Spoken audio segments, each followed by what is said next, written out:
Friends, welcome to Exambay. So this is our third lecture of computer awareness series for EPFO Enforcement Officer Accounts Officer 2020 exam. और इस video में हम start करेंगे operating system से और पढ़ेंगे operating system, फिर डेटाबेस मैनेजमेंट सिस्टम के बेसिक्स, उसके बाद कुछ और चीज़ें इंपॉर्टेंट चीज़ें हम इसमें कवर करेंगे जल्दी जल्दी। ओके, सो अगर आपने पहली दो वीडियोस नहीं देखी हैं वो आप ज़रूर देखिए, क्योंकि वहीं से मैंने हिस्ट्री से स्टार्ट करा कंप्यूटर की। ओके, जहाँ से एक क्वेश्चन आराम से बनता है और उसके बाद जो सेकंड वीडियो उसमें से आराम से दो या तीन क्वेश्चन आपके बन सकते हैं, बहुत इंपॉर्टेंट। ओके, सो ऑपरेटिंग सिस्टम क्या होता है? ऑपरेटिंग सिस्टम पहली बात तो एक सॉफ्टवेयर है। कंप्यूटर से रिलेटेड दो चीज़ होती है, एक हार्डवेयर होता है, एक सॉफ्टवेयर होता है। हार्डवेयर जिसे हम टच कर सकते हैं, फील कर सकते हैं, जिनके बारे में हमने सेकंड वीडियो में पढ़ा था। तो ऑपरेटिंग सिस्टम एक सॉफ्टवेयर है। आप कह सकते हो कि मैं आपको एक एग्जांपल से बताता हूँ। आपके सबके घरों में कंप्यूटर या लैपटॉप हैं। मोस्टली लोगों के पास विंडोज़ लैपटॉप्स हैं, विंडोज़ कंप्यूटर्स हम बोलते हैं।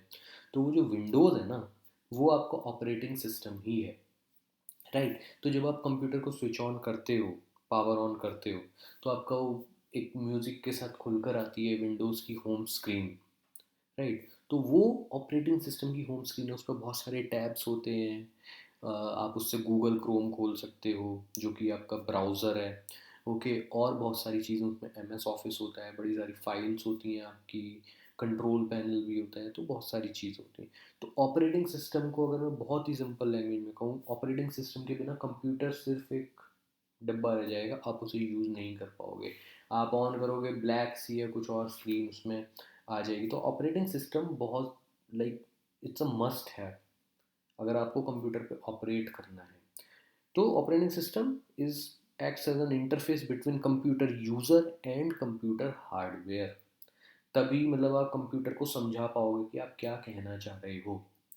ओके, ऑपरेटिंग सिस्टम के बाद ही मतलब ऑपरेटिंग सिस्टम ही एक ऐसा जो जो सॉफ्टवेयर है जो सीपीयू तक, अगर आपने मेरी सेकंड वीडियो जो इससे पहली वीडियो फॉलो करी हो, सीपीयू को हम इंस्ट्रक्शंस देते हैं तो वो पहले ऑपरेटिंग सिस्टम के थ्रू ही जाती है। जो ऑपरेटिंग सिस्टम वगैरह हमारा होता है वो बेसिकली आप कह सकते हो कि रोम वगैरह में जहाँ पे भी वो स्टोर होता है उसके थ्रू वो इंस्ट्रक्शंस जाते हैं। तो जो पुराने कंप्यूटर्स आते थे उसमें एम एस डोज होता था। अब तो विंडोज़ बहुत ही एडवांस आने लगे हैं। आप एप्पल का लोगे तो आपका मैक होगा, राइट। तो बहुत सारे इसमें ऑपरेटिंग सिस्टम्स तरीके तरीके के होते हैं। मोजिला फायरफॉक्स तो एक ब्राउज़र है, बट विंडोज़ हो गया आपका, और आपका मैक ओएस हो गया, राइट। आपका अगर हम फ़ोन की बात करेंगे तो हमारा एंड्रॉयड हो गया। तो इस तरीके से अब ऑपरेटिंग सिस्टम के फंक्शंस क्या है? ऑपरेटिंग सिस्टम एक तरीके से कंप्यूटर को चलाता है। तो मेमोरी मैनेजमेंट, उसके बाद प्रोसेसर मैनेजमेंट, जो प्रोसेसर होता है उसको मैनेज करना, राइट। उसके पास इंस्ट्रक्शंस वगैरह भेजना, मेमोरी मेमोरी में कहाँ पे स्पेस है, कहाँ पर आपको स्टोर करना है, ये सब चीज़ें। डिवाइस मैनेजमेंट, जो भी बहुत सारे डिवाइस कनेक्टेड हैं, जैसे आपका कीबोर्ड कनेक्टेड है, आपके स्पीकर्स कनेक्टेड हैं, और आपका मॉनिटर कनेक्टेड है। तो ये इनपुट आउटपुट डिवाइसेस होते हैं, तो इन्हें मैनेज करना, इनको मैनेज करता है वो डिवाइस ड्राइवर्स के थ्रू। अगर कंप्यूटर आपको याद हो तो आप जब नया कंप्यूटर लेते हो आपके साथ उसके साथ कुछ दो तीन सीडीज आती हैं, वो आपके डिवाइस के ड्राइवर्स होते हैं। एक आपका माउस का ड्राइवर होगा, आपका कीबोर्ड का ड्राइवर अलग होगा, आपका मॉनिटर का ड्राइवर अलग होगा। आप एक बार वो डालोगे, डिवाइस सॉफ्टवेयर उसमें चले जाएंगे, वो हमारे आर ओ एम में चले जाते हैं। ओके, जाके स्टोर हो जाते हैं। फिर आपका जो कंप्यूटर होता है वो माउस को डिटेक्ट करने लगता है, कीबोर्ड को भी डिटेक्ट करने लगता है। ऐसे ही file management, keep track of information, location, कहाँ पर कोई फाइल लोकेट स्टोर है, यूजेस, स्टेटस वगैरह। तो ये फाइल सिस्टम वगैरह हमारा होता है। ऐसी सिक्योरिटी, अनऑथराइज एक्सेस को होने से रोकता है, जो हमारा पासवर्ड वगैरह होता है, ये सब log in excess, right. Control over system performance, speed of operations, वो भी ओ एस ऑपरेशन, ये आपका ऑपरेटिंग सिस्टम के थ्रू उसका भी उसमें भी रोल होता है। फिर job accounting, error detection, coordination between other softwares और यूज़र्स। तो यूज़र जब इंस्ट्रक्शन डालेगा तो पहले यूज़र एक लेयर है, उसके बाद ऑपरेटिंग सिस्टम दूसरी लेयर है, फिर आपका ये सीपीयू वगैरह से कनेक्ट होकर हमें एप्लीकेशन सॉफ्टवेयर तक जाना है। जैसे ब्राउज़र, अगर हमें गूगल क्रोम खोलना है वो एक एप्लीकेशन सॉफ्टवेयर है। तो हमें इनको इनके थ्रू ही जाना पड़ेगा, राइट। उसके बाद अगर हम एग्जांपल्स देखें इसके, तो विंडोज़ 10 हो गया, मैक ओएस हो गया, सिम्बायन पहले आते थे, सिम्बायन के अब नहीं आते हैं, एंड्रॉयड हो गया, फिर लाइनक्स के बड़े सारे यूनिक्स और लाइनक्स के होते हैं। Linux is open source, okay. तो जैसे विंडोज़ प्रोप्राइटरी है माइक्रोसॉफ्ट का, मैक ओएस प्रोप्राइटरी है एप्पल का, ऐसी एंड्रॉयड एक ओपन सोर्स है, कोई भी कर सकता है। लाइनक्स एक ओपन सोर्स है, ओके। तो कोई भी उसे कर सकता है, आपको ख़रीदने की ज़रूरत नहीं है।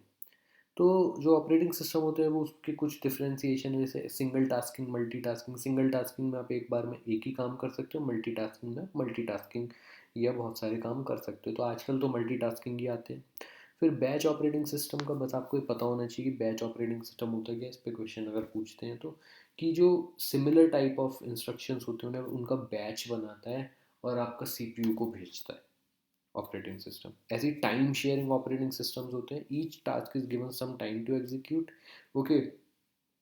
Basically time sharing operating system multitasking का ही एक टाइप है, एक ही तरीके के वो होते हैं, तो हम मल्टीटास्किंग ही अपन बोलते हैं। और जो ऑपरेटिंग सिस्टम हम आजकल यूज़ करते हैं वो टाइम शेयरिंग ही है। तो टाइम शेयरिंग और आपका मल्टीटास्किंग आपको याद रखना है, हम यही यूज़ करते हैं, विंडोज़, यूनिक्स, आपका मैक ओएस वगैरह।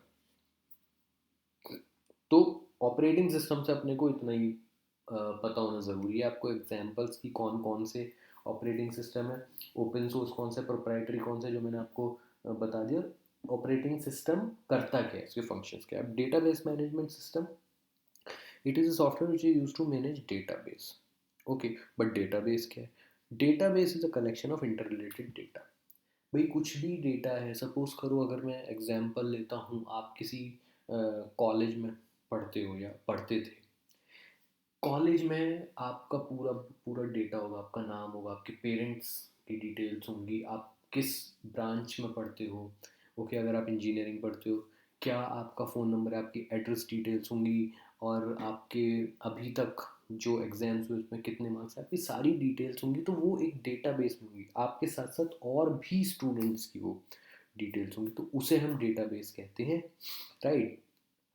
तो डेटाबेस आप एक तरीके से सोचो, अगर आप बहुत ही सिंपल मैं एग्जांपल दूँ, आप लोगों ने अगर यूज़ करो एम एस एक्सेल की फाइल्स आप यूज़ करते हो, एम एस एक्सेल में आप खोलोगे तो बहुत कुछ डेटा होगा, जैसे सपोज़ करो नाम हो गया, 20 स्टूडेंट्स हैं, उनके नाम है, उनके मार्क्स है जो उन्होंने सब्जेक्ट्स में उन्हें मिले हैं, तो वो भी एक बहुत छोटा सा डेटाबेस हो गया, हम कह सकते हैं, ओके। सो डेटाबेस एग्जांपल कंपनी का कुछ भी डेटा हो सकता है, उनके उसके प्रोडक्ट्स का डेटा, या किसी ऑर्गेनाइजेशन के उसके एम्प्लॉयज़ का data. So DBMS, database management system, is used to retrieve, insert, delete and delete the data efficiently. तो DBMS के थ्रू हम उस डेटाबेस पे काम करते हैं। बट DBMS क्या है? DBMS बेसिकली एक कॉन्सेप्ट है, एक थियोरेटिकल चीज़ है।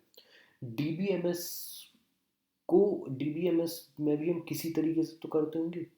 DBMS में हम एक प्रोग्रामिंग लैंग्वेज यूज़ करते हैं, उसे प्रोग्रामिंग लैंग्वेज कुछ लोग बोलते हैं, कुछ लोग सिंपल क्वेरी लैंग्वेज बोलते हैं।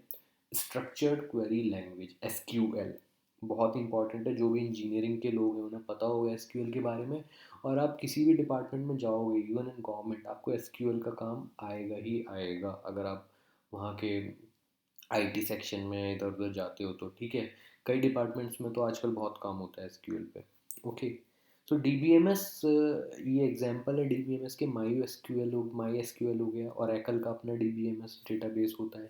तो जो क्या होते हैं, जैसे कोई कंपनी है उसे डेटाबेस खरीदना है, तो वो ओरेकल से खरीद लेगी अपना डेटाबेस, ओरेकल उसका पूरा सेटअप कर देगा, और फिर SQL के थ्रू वो उसे ऑपरेट कर सकते हैं।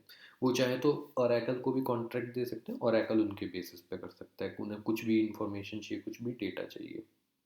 With DBMS one can perform operations like database creation, आप बना सकते हो, उसमें डेटा स्टोर कर सकते हो, डेटा चेंज हुआ है तो उसे अपडेट कर सकते हो, टेबल बना सकते हो, क्योंकि डेटाबेस में जो होता है डेटा स्टोर, वो टेबल की फॉर्म में होता है।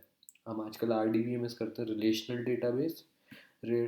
डेटाबेस मैनेजमेंट सिस्टम, उसमें टेबल की फॉर्म में होता है, टेबल में होती है रो और कॉलम्स, जैसे हमारी MS एक्सेल में होती है, ओके। सो ये हमारे RDBMS के एग्जांपल्स हैं, MySQL, Microsoft server, IBM DB2, फिर SQL स्ट्रक्चर्ड क्वेरी लैंग्वेज। और अब मैंने आपको बता ही दिया कि किस लिए यूज़ होती है, ये RDBMS के लिए यूज़ होती है, रिलेशनल डेटाबेस मैनेजमेंट सिस्टम के लिए। कुछ non relational database management systems भी होते हैं, बट वो हमारे लिए इम्पॉर्टेंट नहीं है, बस हमें इतना ही बेसिक ही जानना है DBMS के बारे में। ओके, अब डिफरेंस बिटवीन सिस्टम सॉफ्टवेयर और एप्लीकेशन सॉफ्टवेयर, वो मैंने अभी आपको थोड़ी देर पहले बताया ही ऑपरेटिंग सिस्टम पढ़ाते समय, कि सिस्टम सॉफ्टवेयर एक तरीके से वो होता है collection of programs design to operate and control the computer. तो ऑपरेटिंग सिस्टम भी एक सिस्टम सॉफ्टवेयर ही है। ओके, वो सिस्टम के अंदर ही आता है, उसके बिना सिस्टम काम नहीं कर सकता है। Acts as an interface between application software and system. तो एग्जांपल अगर हम देखें तो ऑपरेटिंग सिस्टम हो गया, कंपाइलर्स हो गए, इंटरप्रेटर हो गए, असेंबलर, डिवाइस ड्राइवर्स। ये आपको ये नाम याद रखने हैं, इनमें से पूछ लिया जाएगा।